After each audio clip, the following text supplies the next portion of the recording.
So these guys set the standards that for really what's happening today. You know, after 48, we had the Quarries of the world. We had the Bertland Camerons and the Merlin Artists, and so they were really carrying on the tradition. And I think Beijing just kind of saw the results of all that hard work and the inspiration that was created by those that went ahead, just kind of just bursting forward. And I shudder to think what the next generation of Jamaican athletes are going to do, because what you get is, I think, from all the performance in the 80s and prior is a belief system that was created that says, we can do this and we can be excellent at it, and that's what was created within the athlete. And what was created within the nation was an expectation that if you're on the team that you're going to do well.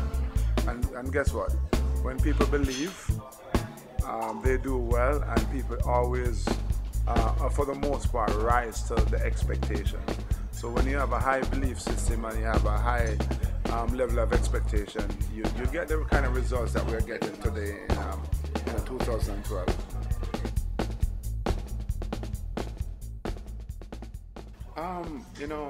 It's interesting that you asked that, because I actually saw this distinct difference between the 1988 team, the very first team, and even the 92 team that I was a part of, that all four original members were a part of, and there's definitely a distinction between the 88 team and all the other teams.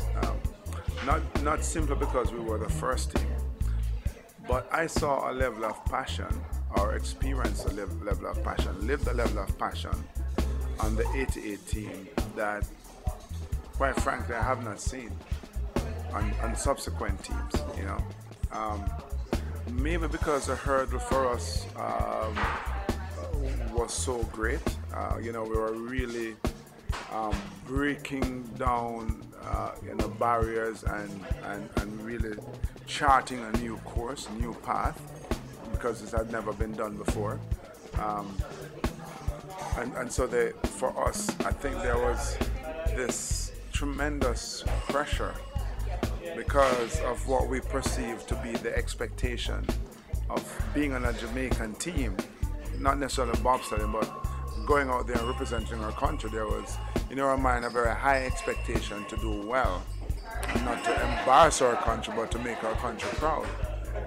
And so when you couple that with the fact that this was something entirely new, there was this amazing passion that we had. Now, why did that not translate in my mind to subsequent teams? I'm not exactly sure. Jamaica bobsled is a different beast, as it were. Perhaps it had to do with just the fact that we're always so much in the press. So we treated like stars, and maybe that's a stretch. I'm not so sure, but we're always getting this kind of media attention, and not everybody is able to deal with it very well. So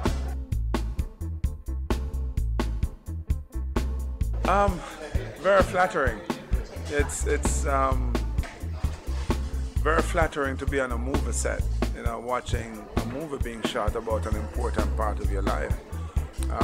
It's really the stuff that Hollywood is made of, So if you had told me 30 years ago that Devon will be making a film about something that you did, I would not have believed it. But I think it's also a testimony to how we approach the challenge of being on the team, the passion with which we pursued the goal, and the zeal with which we represent our country, and in the end, of course we crashed spectacularly, but in the end it immortalized our team, which I'm grateful for that, for sure.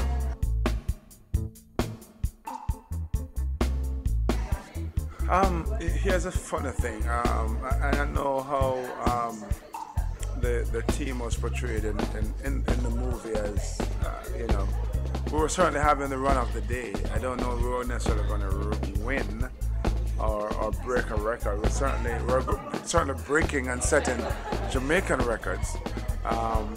And we had come off the hill with the seventh fastest start time that day. So, we were in many respects overachieving when you consider this was the first time we were racing a four-man sled. So what if we had not crashed? We would have done exceptionally well. Certainly that run would have been one that people would have spoken about in different ways than they're speaking about it now.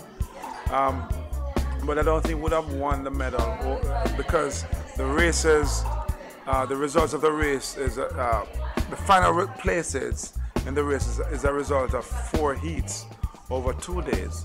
And for people who remember watching the Olympics, the first day of the race, the first 2 runs, we were still trying to get it together, So if you were able to take those 2 runs out, then would have been sitting pretty. But when you add those 2 runs to the incredible run we're having, and assume that we had another great run in the 4th heat, those 2 runs would have pushed us up, but not necessarily in medal standing.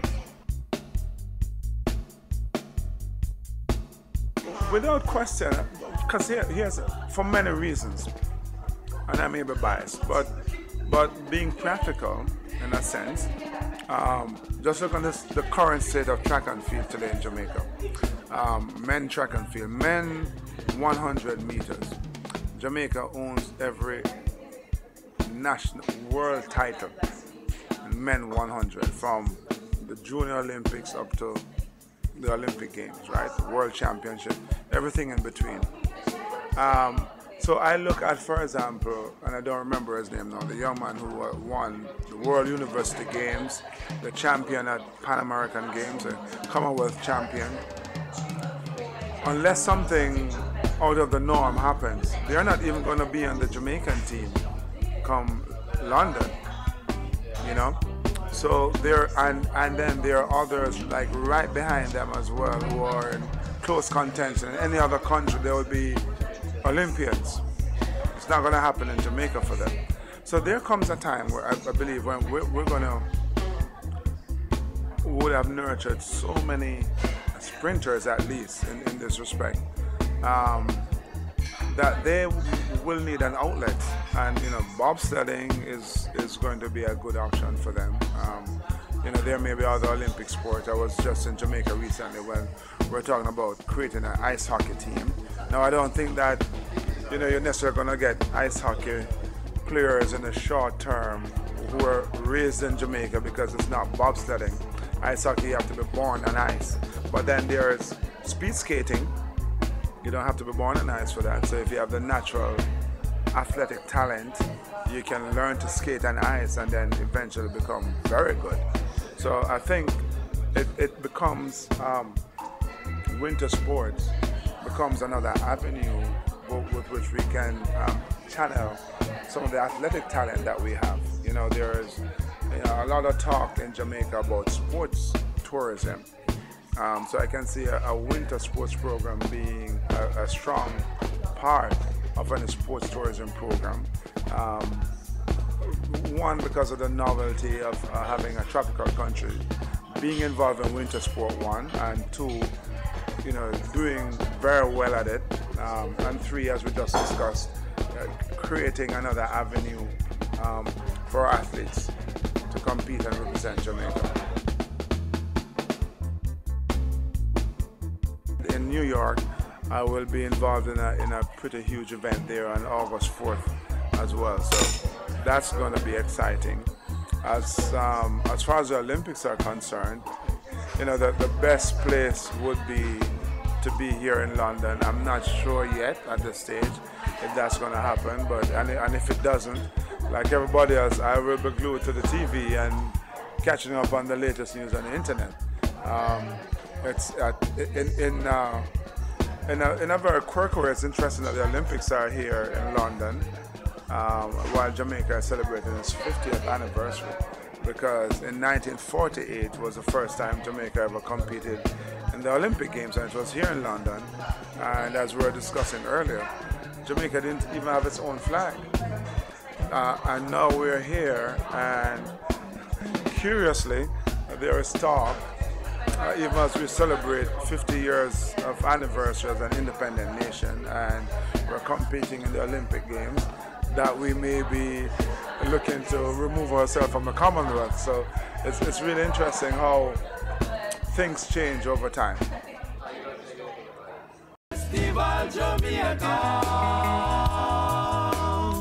Festival Jamaica 2012 at the Maryland Complex, Buxton Road, Stratford, London, E15 1SL. Buy tickets at all the usual outlets, online, or call 0203 137 3055 or 07528 276 796. Jamaica to the world. 2012.